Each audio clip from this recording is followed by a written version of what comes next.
Fala pessoal! Torcedor colorado, o Internacional conseguiu uma importante vitória para dar um respiro, mas realmente foi só um respiro, não foi uma grande atuação e não tira ainda a pressão.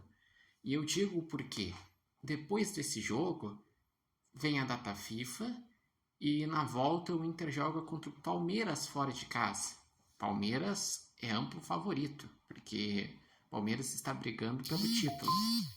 Depois tem um clássico Grenal, que clássico Grenal sempre é disputado, mas é no Beira-Rio, então tem a vantagem do mando de casa. E depois vem uma sequência que tem Juventude fora, Corinthians e Botafogo em casa. Ou seja, uma sequência difícil, em que o Inter precisa evoluir o futebol para daí sim subir na tabela e ter uma maior tranquilidade. Esse jogo foi importante porque o Inter não ganhava em casa há 5 jogos.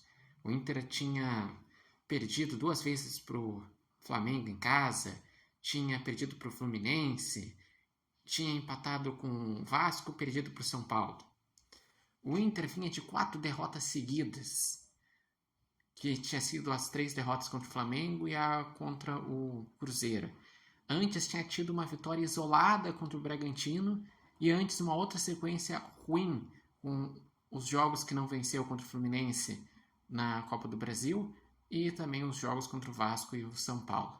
Então o momento é de muitas críticas, de um futebol abaixo, de um time que não funciona, e esse jogo foi mais do mesmo. Foi um Inter com dificuldades de articular, mas que conseguiu aproveitar as fragilidades defensivas do adversário. Por outro lado, o Inter não tinha o controle do jogo. O Fortaleza muitas vezes tinha contra-ataques e o Inter toma um gol numa falha defensiva que passa por todo mundo na defesa quando sobra para o Lucas Prior. Teve também contra-ataques no segundo tempo que o Inter deu grandes espaços.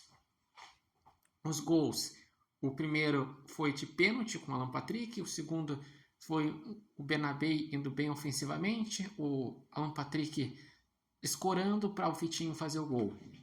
E o Internacional seguiu com aqueles problemas, falta de uma proteção defensiva, falta de articulação.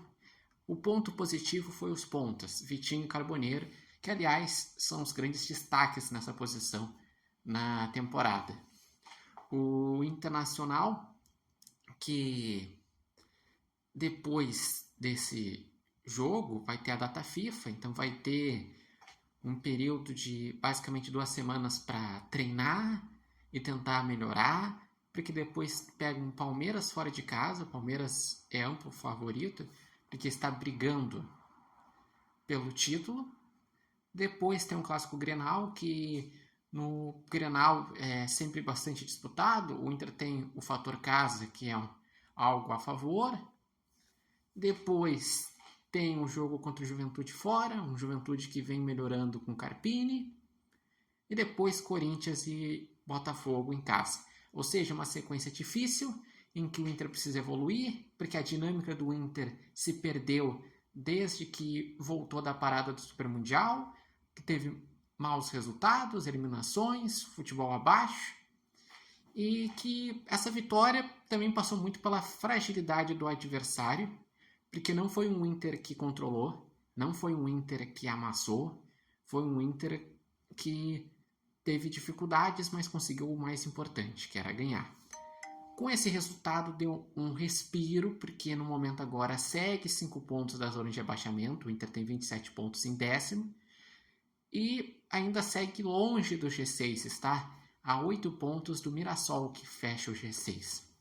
A rodada foi ruim em relação à distância do Z4, porque Juventude, Vitória e Vasco ganharam. Com isso a régua fica com Vitória abrindo o Z4 com 22, mas foi positiva em relação que o Corinthians não ganhou, o Ceará perdeu e o Atlético Mineiro perdeu. Então o Inter subiu 3 posições. Mas eu gostaria de saber de vocês, como que vocês veem esse jogo? Vocês acreditam que o Inter com uma vitória pode tentar evoluir, crescer?